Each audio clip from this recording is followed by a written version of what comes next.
Taste the Daily.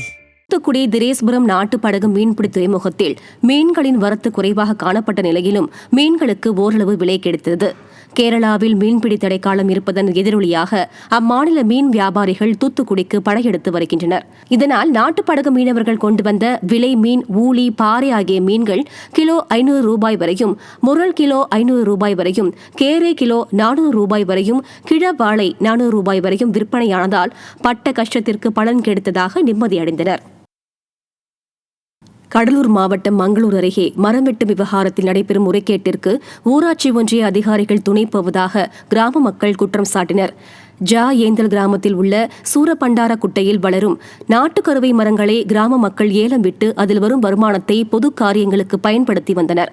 இந்த நிலையில் மங்களூர் ஒன்றிய அதிகாரிகள் பல லட்சம் ஏலம் போக வேண்டிய மரங்களை குறைந்த விலைக்கு ஏலம் விட்டு ஒப்பந்ததாரருடன் சேர்ந்து முறைகேட்டில் ஈடுபட்டுள்ளனர். இதுகுறித்து நடவடிக்கை எடுக்காமல் விடியா ஸ்டாலின் அரசு காவல்துறையினர் மிரட்டுவதாக கிராம மக்கள் குற்றம் சாட்டினர்.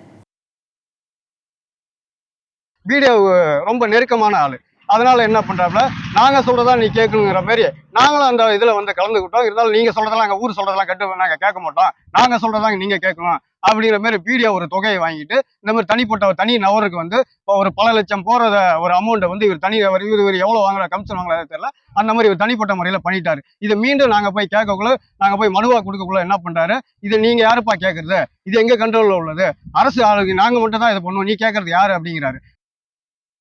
மதுரை மாவட்டம் உசிலம்பட்டி அருகே புதிய டாஸ்மாக் கடைக்கு எதிர்ப்பு தெரிவித்து கிராம மக்கள் சாலை மறியல் போராட்டத்தில் ஈடுபட்டனர்.